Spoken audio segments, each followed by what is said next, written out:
My name is Daniel Colón-Ramos. I'm an associate professor of cell biology and neuroscience at Yale University. This is the third of a three-part series, and in today's talk, I'll be telling you about changes that happen in specific neurons in the nematode C.elegans that allow the animal to perform a learned behavioral preference. My lab is interested in the cell biology of the synapse, and we study that question at two levels. How is it that synapses are established and maintained to sustain the architecture of neural circuits, and how they're then modified by experience and behavior? We have developed probes, which I discussed in the first two parts of this lecture series, that allow us to probe that synaptic cell biology in the context of the living behaving animal to understand how the ruling principles of the cell biology of the synapse are established both during development and how they're then modified during learning. In today's talk, I'll be focusing on the second part. How is it that synapse function is modified to enable the animal to learn? In the second part of the talk, you can hear about our work regarding this first part, about how synapses are built and maintained to sustain synaptic function. So the behavior that my lab has been focusing on to understand the interplay between the cell biology of the synapse and behavior is the thermotaxis behavior. And it turns out that C. elegans does not have an innate preferred temperature. It can be trained to prefer a temperature. So animals that are grown at 15 degrees Celsius will, when in a temperature gradient, will preferentially move towards the colder side of the gradient, as you're seeing here. This is a behavior that was first described by Hedgecock and Russell in 1975. And we've been able to replicate it in collaboration with a number of labs, including Aravi Samuel at Harvard University. Now, if you take isogenic animals, those are genetically identical animals, and you perform the same experiment, but now you train them or you grow them at 25 degrees Celsius, when you put them in the temperature gradient, they will move towards me or towards the warmer side of the gradient. So just to break this down, these animals and these animals over here, they are isogenic, they're genetically identical. They're seeing the same experimental conditions in this gradient. The only difference is the previous experience, but that experience results in them performing two completely opposite behaviors. Now we can quantify this. We can take the single tracks of the animals. We can center them so we can see which way they're going when they're grown at 15 degrees Celsius or 25 degrees Celsius. We can kind of quantify their decisions as they're moving towards their preferred temperatures. And the circuitry that underlies these behavioral choices is known. It has been identified by a number of groups, and because we have the connectome, or the map of connectivity for every single neuron, we know not only the identity of the neurons, but also who they're connecting to. So these triangles represent single cells, and AFD is the name of the sensory cell that senses temperature. It forms chemical synapses onto a single postsynaptic partner called AIY. The names are not important. What's important, and the reason I'm emphasizing this, is that we know the identity of the cells and who they're connecting to. My lab has developed or adapted cell-specific promoters. I go into more detail about how we did that in the first part of this three-lecture series. But essentially, we can image single neurons in the context of the living behaving animals. All these micrographs, like the micrographs I've been showing in my lectures, were taken in the context of living animals. We can see this cell morphology, but also using similar approaches, we can image single neurons in the context of the behaving animal, but also single synapses. And one of the things that we can do that is particularly important for this talk today on behavior is that we can express in single neurons using these promoters caspases or proteins that will kill those neurons and will allow us to identify the role of that neuron in the behavior. For example, if we were to kill AFD in a population of neurons by expressing just in AFD caspases, these animals are now incapable of performing the thermotaxis behavior. Although if we do behavioral assays like chemotaxis and other behavioral assays, they can perform it just fine. If we instead kill the interneuron, the animals will abnormally move towards the cold, even when they were raised at temperatures that were warmer. So for example, wild-type animals usually will move towards me, or the warmer temperatures in the gradient, but these animals that are lacking, this interneuron will preferentially move towards the cold. Towards the end of my talk, I'll explain why this is the case. But you can see that the requirement of these single cells in the context of the living behaving animals, and one of the things that we wanted to understand is essentially how is it that these animals are capable of performing these behaviors.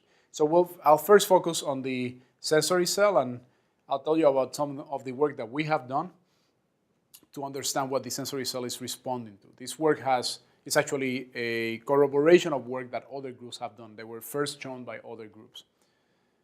We developed in collaboration with Aravi Samuel at Harvard University a rig that allows us to precisely change temperature while simultaneously imaging the animals. We can express in single neurons a calcium sensor called GCAM6. You're going to see the responses in a second. This is a placeholder for now, just to explain that over here you're seeing changes in temperature, and this line here represents the temperature at which the animals were cultivated or raised right before we did the experiment. And the little ball that's going along the kind of the waves just represents the temperature that the animal is seeing. So this is the cell body. It's the same as that cell body there. You can see nothing is happening. But once it hits that threshold of the cultivation temperature, every time it goes up, the neuron fires. So we're going to see it again. So when it's below the threshold, you don't see any responses in the neuron. But once it hits the threshold of the temperature the animal has seen, it's kind of like a sing-along, right? You can see the neuron firing. So this tells us, and it told the field, that these neurons are responding to increases of temperature above a given threshold. We will be representing the data like these heat maps. This represents the responses of a single animal, in this case the animal I just showed you. And every time it gets more red, it represents more calcium responses. And this is just kind of like another way of displaying the data that we'll also see, where you see every time it increases, the responses are increasing. So the two questions that we set to ask were the following. How is it that a complex stimuli, physical stimuli, like temperature, is encoded into an interpretable neuronal signal? So what is it that the animal is really seeing when it sees temperature? And the other question was, what is the cultivation temperature memory? Meaning, how and where is the memory encoded? How is the memory compared with the temperature that the animal is sensing? And how is the animal capable of executing the behavior, of performing, actuating the behavior? And the broad question that we ended up addressing, that I'll be talking about in the next few slides, is how is it that plasticity mechanisms act in vivo on a cellular level to transform sensory information into behavior? The main concept here is that we want to link two fields that are seldomly linked, which is cell biology and behavior at the level of the synapse. The person that did this work was postdoctoral fellow Josh Hawk. And what he ended up discovering, which I'm going to summarize in this slide, and you'll see it again at the end of the lecture, is that essentially this sensory cell that I've been talking about called AFD, which I'm schematizing here, this is the dendrite, this is the axon, these green blobs represent the presynaptic sites, it has two different plasticity mechanisms that are enabling the animal to both represent and respond to temperature. One plasticity mechanism acts as the sensory side, or the dendrite, where AFD is essentially acting as a contrast detector. It's sensing changes in temperature, not absolute temperatures, just if the temperature is getting warmer or colder with regards to the temperature you just saw. And that information is used almost as a compass to tell the animal where it is in the gradient. Then how it processes that information, how it responds to that information is actually, we have evidence that is encoded at the presynaptic sites. So it's presynaptic plasticity, we believe, that is encoded the learned behavioral preference. So AFD is telling the animal warmer, colder, and the animal says yes or no through the presynaptic plasticity mechanisms that I'll be describing today. So the project started with Josh just reproducing some of the very interesting and important findings that a number of labs in the field had generated regarding the responses of the animals to training, and also the responses in the sensory cell to the temperature you just saw, which I'm going to summarize over here. So animals that are raised at 15 degrees Celsius, as you're seeing here, they move towards the cold, as I presented before. If they're raised at 20, these animals are kind of moving a little bit towards the warmth, but they tend to stay towards the middle. If they're raised at 25, they will move towards the warmer temperatures. And then when you do calcium imaging in AFD here, unlike the first stimuli that I showed you, which was kind of like a wave, here we're just doing a ramp, a single ramp all the way up, and we're seeing where is it that AFD is responding. Each one of these lines represents a single animal that was raised at 15 degrees, and now we're seeing where AFD responds. And you can see that most of them are responding around here.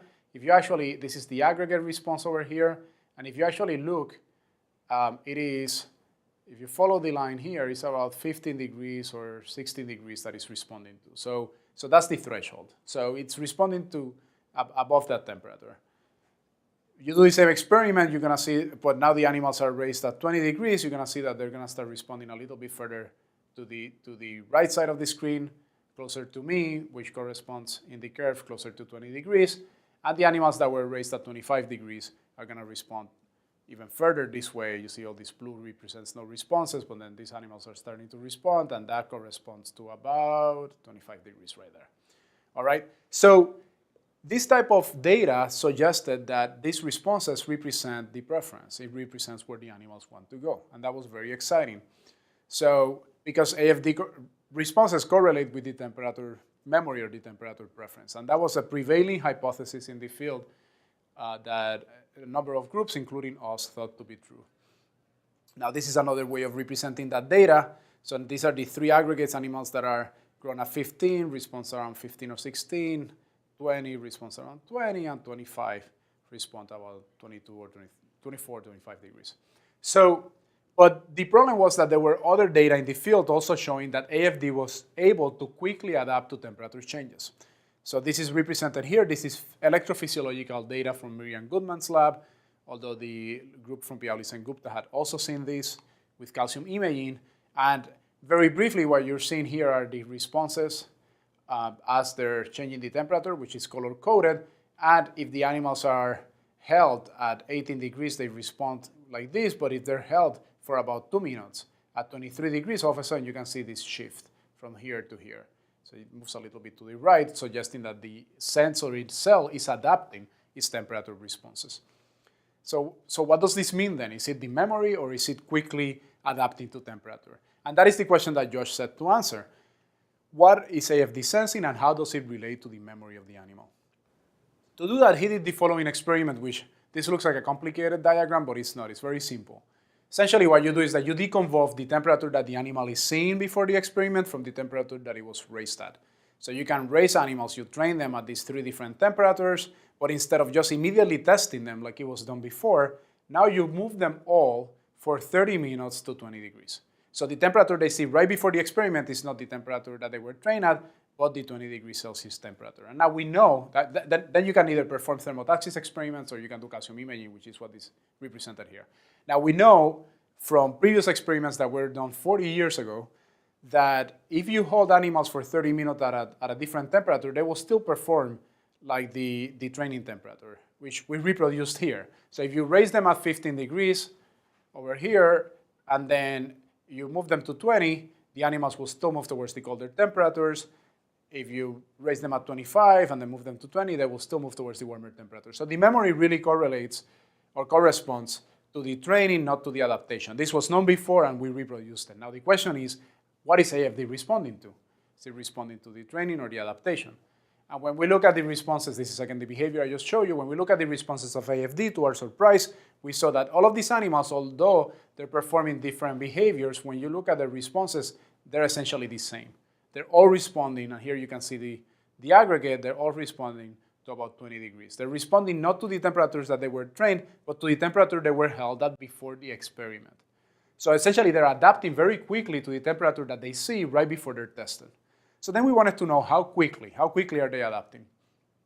And before I tell you how quickly they're adapting, let me just compare these results to the results that I described at the beginning. So what is the difference between these results and the results that were published before? And essentially, there's no difference. The main thing is the way that the experiments were done. So in our experiments, we are actually, as I explained, we're deconvolving, we're separating the training from the adaptation.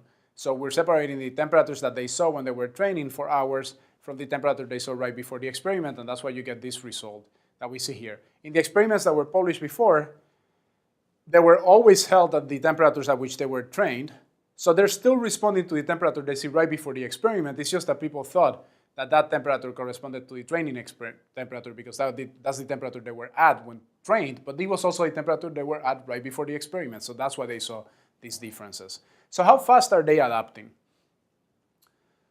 And then we did the following experiment, which is very similar to the experiment I just explained. It's just that now we're changing them to the new temperature for varying amounts of time and seeing how fast they can change.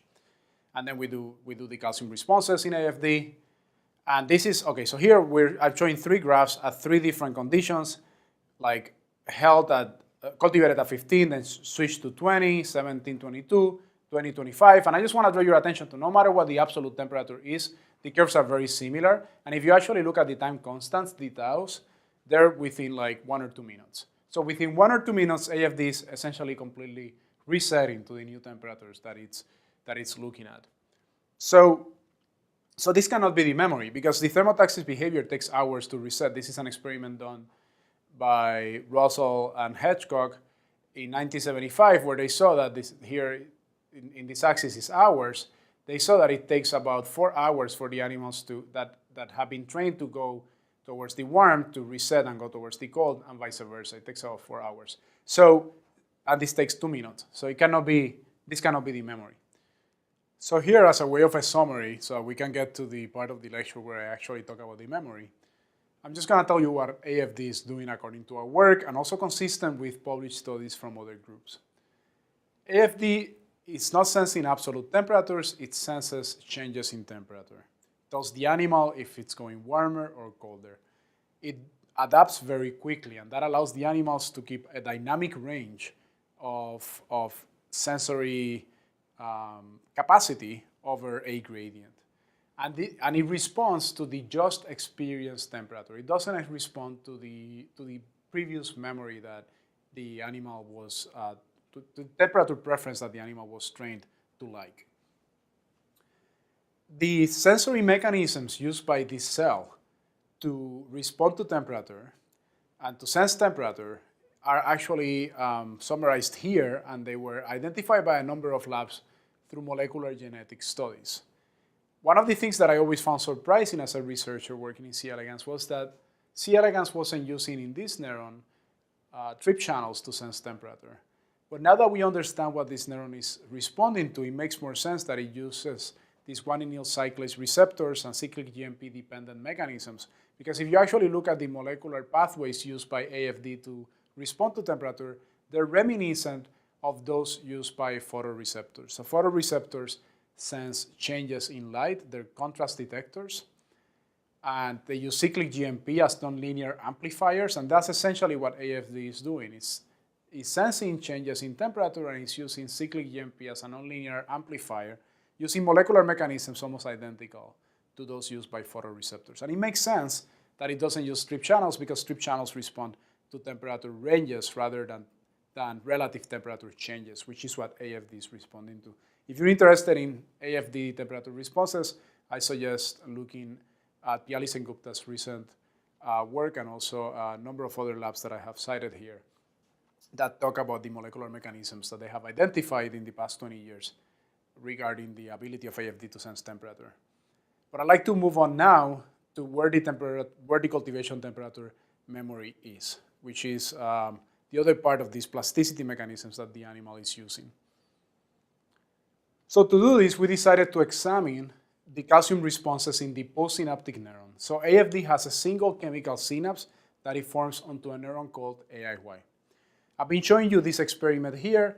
This is again AFD, in which we are training the animals to prefer 20 degrees, but importantly, the responses in AFD, as I mentioned, are not dependent on the training temperature, but on the temperature that it was just held, or the TH, 20 degrees.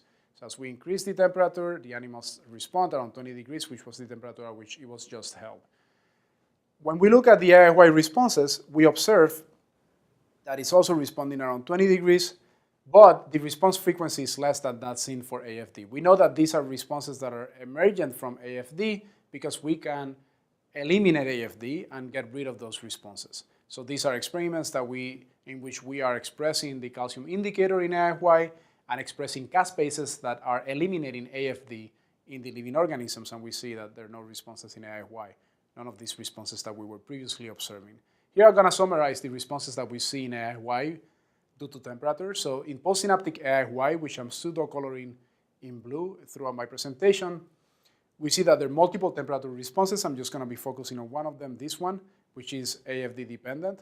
And it represents increases above cultivation temperature. So when AFD fires here, that signal is transmitted onto AIY. Now the kinetics are somewhat different, as you can notice here, but that is the signal that is transmitted to AIY.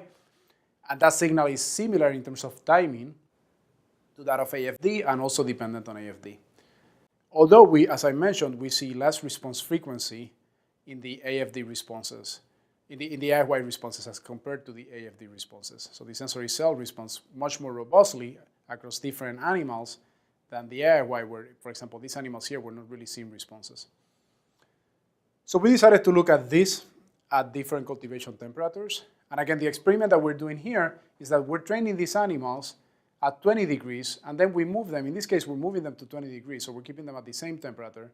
And AFD is going to be responding to the temperature it was just moved. So all of these animals that I'm going to be showing you were all held at 20 for a few minutes, so that AFD responds to 20.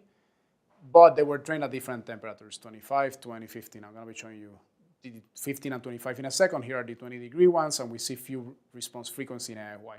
So let's now look at the animals that were raised at 15. Again, AFD responds just like these AFDs here, so very robust response frequency. When the animals are just moved to 20 degrees, even if they were cultivated at 15, that's similar to what I showed before. But if we look at AIY, we see that the response frequency is far less as compared to the animals that were trained at 20 degrees Celsius. If we do this experiment for 25 degrees, AFD response frequency is similar across all three conditions, but the AIY response frequency depends on the cultivation temperature. With 25 responding more robustly, almost all animals are responding, about 3/4 of the animals. About half of them when they're raised at 20, and about 10% of them when they're raised at 15 degrees. So, in summary, the frequency of responses in AIY correlate to the cultivation temperature at which the animals were held.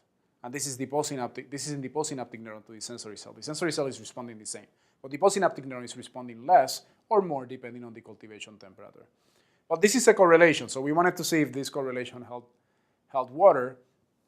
And to do that, we wanted to genetically uncouple the preference from the experience, which sounds very complicated, but it's going to become very clear in a second. We have mutants that display different preferences, although they have experienced the same thing. So we're capable of uncoupling them.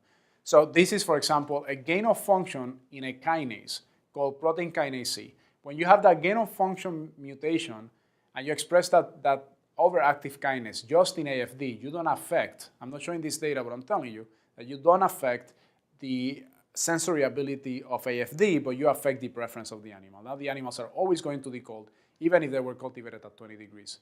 So this is the wild-type animals cultivated at 20 degrees. Now you have a loss of function. That's kind of the opposite of the gain of function. So now you have a kinase that is not active. Now the animals always move to the worm.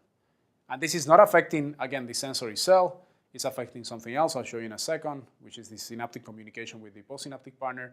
But for the purposes of this experiment, what it allows us to do is decouple the preference from the experience, because all these animals are experiencing the same thing, but they have different preferences. So now we can ask, how are the sensory responses transmitted onto the postsynaptic partner AIY? So again, so these animals, they phenocopy. These ones phenocopy animals that were raised at 25 degrees, although they were raised at 20. And these animals phenocopy animals that were raised at 15 degrees, although they were raised at 20 degrees. So a word on what this molecule is. This is protein kinase C, which is similar to PKC epsilon. It's a novel PKC. It's activated by an intermediate signaling molecule called DAG. It's known to enhance glutamate release and neuropeptide release, both from work in vertebrates and in C.elegans. And also in the vertebrate systems, it has been shown to be coupled or to contribute to presynaptic LTP. So if you look at the wild-type animals, you see responses both in AFD and in AIY. The responses in AIY for animals grown at 20 degrees is that a bunch of animals don't respond, as I was mentioning earlier. So what about animals grown at 20 degrees, but in the PKC, loss of gain of function mutants that always move towards the cold? And interestingly, those animals, although they were raised at 20 degrees, the same temperature as these ones, they show the different preference. They always move towards the cold, and they have fewer responses. Animals from the loss of function mutant that were also grown at 20 degrees have many more responses. So let me bring this together. So this is, again, the results from the genetic mutants for the PKC gain of function or the PKC loss of function that show very different responses in AFY, loss of responses, very few responses. They look very similar to the wild-type animals that were raised at 15 degrees or were raised at 25 degrees. And these animals are actually doing the same thing. So again, this is the PKC loss of function moves towards the warmth, and the PKC gain of function moves towards the cold. So now it's not only a correlation, it's actually, we can see a very direct association between the responses in AFY and the preference of the animal. And I want to emphasize again that this PKC, through experiments that my lab and other groups have done, particularly Ikue Mori and Miriam Goodman, we have shown that this is acting actually in the sensory cell, but it's acting in the sensory cell not to affect the sensory cell's ability to respond to temperature, but to affect its communication with the postsynaptic cell AIY. So to summarize what our model was at this point, it was that AFD, the sensory responses were acting as a contrast detector. Think of it as a compass that is encoding complex temperature gradients as digital directional signals, just telling the animal you're going warmer, you're going colder. But how the animal responds to that information is actually in part encoded at the presynaptic size through PKC, which is affecting the communication with the postsynaptic partner, which is the responses that I just showed you. And our data was suggestive that presynaptic plasticity in AFD, regulated by a conserved kinase, it's a conserved kinase that's similar to MPKC epsilon in vertebrates, is transforming these signals that AFD is emitting by telling the animal you're going warmer, you're going colder, is transforming it into a preference by gaining synaptic communication with the postsynaptic cell. Essentially, you can have two scenarios that we can think of here. So animals that want to move towards the cold or animals that want to move towards the warmth, they're migrating up or down the gradient. And if the animals want to move towards the cold, when the animal is actually sensing increases of temperature, the AFD is still going to be firing the same as if it was raised under these conditions. The AFD does the same thing. But the probability that those responses get communicated to the postsynaptic partner is lower in this situation because of the presynaptic plasticity mechanisms, and that is necessary for the animals to know that they're supposed to move towards the cold. So the sensory cell is saying you're going warm, but the postsynaptic cell is not responding, and then the animal moves towards the cold. Conversely, if the animals were trained to like the warmth, AFD is going to be responding, you're going warm, and then the probability of response in the postsynaptic cell increases. So when AFD responds, the postsynaptic cell responds, and then the animals move towards the warmth. Now, if this was true, if what I just said, if the model I presented was correct, you can make a few predictions of how you could alter it and affect the behavior of the animal. So if this is true, and you could make AIY respond every time AFD responds, then you will predict those animals will move towards the warmth. Because AFD will be telling the animals you're going warm, and AIY will be saying yes, so the animals will move towards the warmth. That's a prediction from our model. And we can do that experiment. We can do that by creating artificial or ectopic gap junctions. So it turns out that invertebrates have gap junctions, but they used molecules that are called innexins. And innexins are different from the molecules that are used by vertebrates to make gap junctions, which are called connexins. So you can take connexins from vertebrates and express them ectopically in invertebrates and make ectopic gap junctions that do not interact with the endogenous gap junction machinery that the invertebrate has. This is a technique that was used by Bill Schaefer, and we adapted for this circuit. And we're essentially short-circuiting the circuit here, and we're bypassing the PKC-mediated plasticity. So here are a few predictions that you can make from that experiment. The responses in AIY, once you have those ectopic gap junctions, are not going to depend on the cultivation temperature experience because you are bypassing PKC. So PKC is what's holding the cultivation temperature experience. So it's not going to depend on that because now the signal is going to go through the gap junction. Now, every time AFD fires, which is going to be every time the animal senses that the temperature is getting warmer, AIY is also going to fire. So the animals are going to think that they like that temperature, and they're always going to go towards the warmth. So this should the increased responses in AIY should alter the behavioral preference, and the animals should be constitutively thermophilic. Now, in the PKC gain-of-function phenotype, I show you that the signal is not going through. AFD is firing, but the postsynaptic cell doesn't fire correspondingly, and those animals always abnormally prefer to go towards the cold. If you make this gap junction, you will predict that you will suppress that abnormal cold-seeking behavior of the animal. So let's see if this is the case. So we did a lot of controls related to this experiment. By the way, gap junctions are formed by hemichannels that need to be expressed both in the presynaptic cell and the postsynaptic cell. So to do the experiment I'm about to describe, we expressed the hemichannels, we integrated the lines, we did a battery of sensory tests and calcium imaging to show that those lines were normal, and they were. We took those animals, we mated them. Now you have the two hemichannels in the two cells, so you can form the gap junction, and that's the experiment I'm going to be showing you right now. So normally, as I have discussed before in wild-type animals, animals that were raised at 15 degrees Celsius don't respond. The AIY doesn't respond when the animals are sensing warmth. The AIY doesn't respond with high fidelity, and those animals are cold-seeking. So if you make the gap junction, all of a sudden, you see in AIY very strong responses, even though the animals were grown at 15 degrees Celsius, and these animals are now abnormally thermophilic. I also want to draw your attention to kind of the shape of this curve, which if you go to the beginning of my talk and you compare the kinetics, when I was measuring the kinetics of the AFD responses versus the AIY responses were different. Those look just like AFD, which is exactly what you will expect if it was an electrical gap junction, if the communication was electrical. So this shows that two of our predictions are correct. The AIY responses do not depend on the cultivation temperature experience once you make those gap junctions. Now AIY, every time AFD responds, AIY responds. So the communication is going through the gap junction. And also, the increases in responses alter the behavioral preference. So now these animals that were raised to like the cold, now they move towards the warmth because every time that AFD responds, AIY responds, and they become warm-seeking. Now we're going to test this last prediction that you're able to suppress PKC gain-of-function phenotype through the creation of these gap junctions. So again, these animals were not raised at 15, they were raised at 20 degrees. You could raise them at 25, they'll do the same thing. You get very few responses in AIY when you're testing in a temperature ramp, and they're cold-seeking. So again, they phenocopy the animals that were raised in the cold. When you do the experiment of the gap junction, essentially, when you link them through the gap junction, you see that the responses in AIY are much increased, and these animals are now moving towards the warmth. Now, I want to address something, which is that not all of the animals in this experiment are actually responding to the increases in temperature, as we saw in the previous experiment. And the reason is because, unlike the previous experiment, in this line, we did not integrate the arrays. So some of these animals are mosaic animals.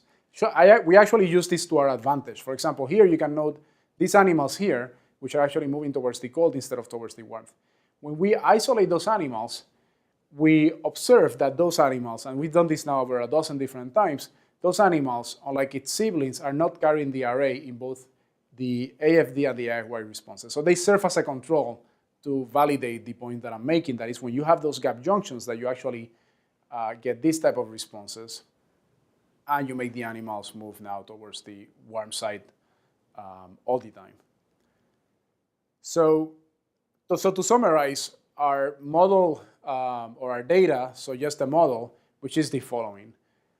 You have two different plasticity mechanisms that are acting within a single cell.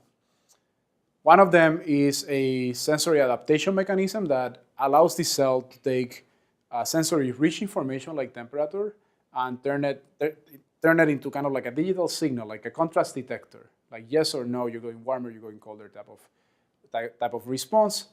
And then that information is filtered through the presynaptic plasticity mechanisms, which are mediated by PKC. And so the sensory adaptation acts as a compass to allow the animal to navigate the gradient, and the presynaptic plasticity encodes the preference by gating synaptic communication with the postsynaptic partner, AIY. Now, there are a number of questions that we still don't understand that we're trying to address. For example, everything I've told you about regards increases in temperature. We don't understand how the animals are responding to decreases in temperature or negative thermotaxis. That's something that we're working on. We also don't know the molecular mechanisms by which PKC is acting. We're very excited about this because PKC is a conserved molecule throughout evolution that has been shown to be involved in synaptic plasticity and memory in other organisms. And we have a genetically tractable system to be able to answer that question. And to be able to understand the neurotransmitter logic that's being regulated by PKC in the communication between the presynaptic cell and the postsynaptic neuron. Also, we think that PKC is bypassing the sensory, the memory in this axonal region. So by changing the activity of PKC, we are altering the learned behavioral preference of this organism, which gives us a molecular foothold to understand the signal transduction mechanisms that are acting upstream of PKC to encode for the memory. And that's essentially what we're doing right now to understand the plasticity and memory in single cells and link the cell biology, which was the talk that I presented in the second part of my 3-lecture series, that cell biology to this behavior. So here you're looking at the distribution of presynaptic sites in AFD, and you can see PKC is actually enriched in the cell body that you see here, but it's also enriched at these sites in the axon, and those sites correspond to presynaptic sites that you can visualize also with a RAP3 marker. You can see them here in yellow. So we are now examining the dynamic localization of PKC to single synapses during learning and what regulates that. And we have also done forward genetic screens to identify mechanisms by which PKC is affecting its action. So here, for example, you have the PKC mutants that always are worm-seeking. These are the loss-of-function mutants. And we can take these mutants and mutagenize them and find animals in which this is a double mutant with an unknown suppressor mutation, in which the animals now, surprisingly, behave like wild-type animals. So we're very interested in identifying what is the genetic lesion that is reversing this type of gain-of-function mutation or loss-of-function mutation, rather, in the PKC mutant, but we're also doing forward genetic screens for the gain-of-function mutants. And that is essentially how we can examine the cell biology of the synapse, both in development and in behavior, through imaging the formation of the synapses and their function and how it's maintained, and also how they're modified with learning and memory, as I showed in this third part of the talk today. And with that, I'd like to conclude by thanking the lab that did the work, our collaborators that enable us to perform these experiments, and the funding agencies. Thank you.